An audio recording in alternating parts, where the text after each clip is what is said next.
एक गांव के बाहर जंगल था। उस जंगल में चुड़ैल का वास हो गया था। वह चुड़ैल उस जंगल में बहुत दिनों से रहा करती थी और जो भी कोई उस रास्ते से जाता, चुड़ैल देखती तुरंत उसके सामने आ जाती और उसको मारकर उसका खून पी जाती। यह सब देखकर गांव वाले परेशान हो गए और एक बूढ़े व्यक्ति जिनका नाम सोहन था उनसे बोलने लगा कि मेरी पत्नी कल उसी रास्ते से गई थी, अभी तक नहीं आई है। हम लोग ऐसे कब तक हाथ पे हाथ धरे बैठे रहेंगे? कुछ न कुछ नहीं किया गया तो यह चुड़ैल हम लोगों का जीना मुश्किल कर देगी और एक दिन पूरा गांव का गांव ही खाली हो जाएगा।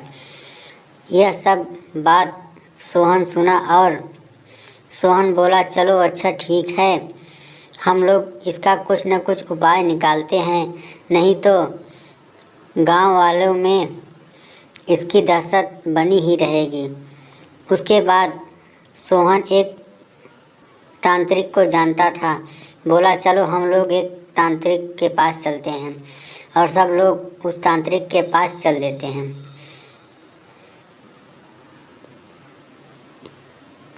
और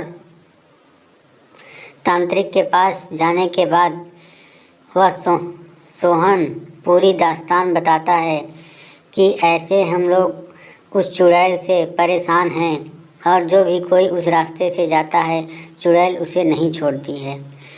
तांत्रिक बोलता है कि ठीक है, आप लोग परेशान मत हो, मैं उस चुड़ैल का हल निकाल दूंगा, लेकिन एक बात ध्यान रखना कि वह चुड़ैल की ताकत वह जंगल है। उस चुड़ैल को उस जंगल से बाहर निकालना पड़ेगा, तभी मैं कुछ कर सकता हूँ।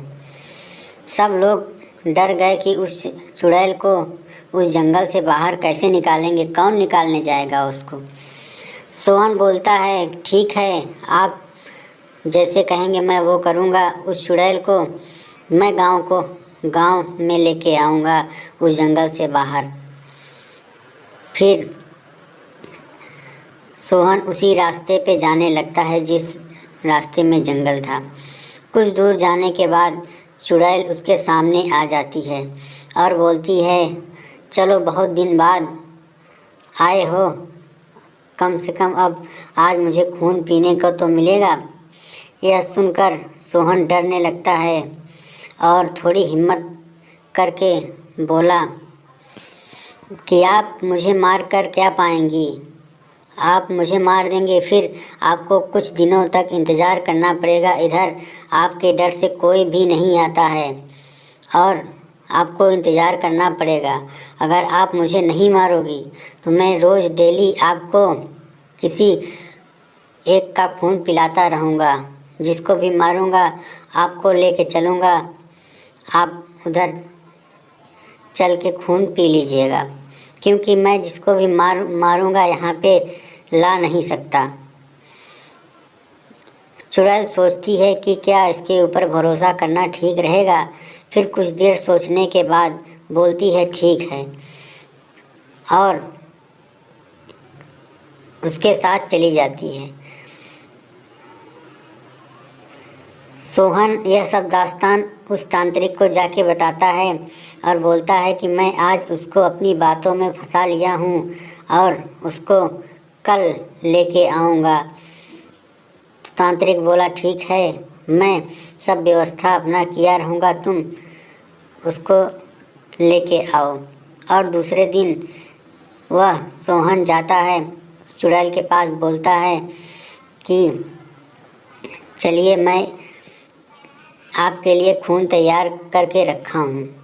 चुड़ैल उसके साथ गांव की तरफ आने लगती है और सोहन का काम थोड़ा सा आसान हो जाता है। और जैसे ही सोहन के साथ वह कमरे में आती है तो बोलती है, अरे ये तू मुझे कहाँ लेके आया मूर्ख। और तब तक तांत्रिक अपना मंत्र तुरंत पढ़ने लगता है और चुड़ैल चिल्लाने लगती है, मुझे छोड़ दो, मुझे छोड़ दो, मर गई रे, मर गई, मर गई, मुझे छोड़ दो। अब मैं किसी गांव वालों को नहीं मारूंगी, किसी का भी खून नहीं पीऊँगी, मुझे छोड़ दो, छोड़ दो। यह करके चिल्लाने लगती है और तांत्रिक उसे अपने कब्जे में ले लेता है और बंद कर देता है। और गांव वाले सब सोहन का धन्यवाद करते हैं कि सोहन, आपने इतनी हिम्मत दिखाई, नहीं तो गांव में कोई नहीं बचता।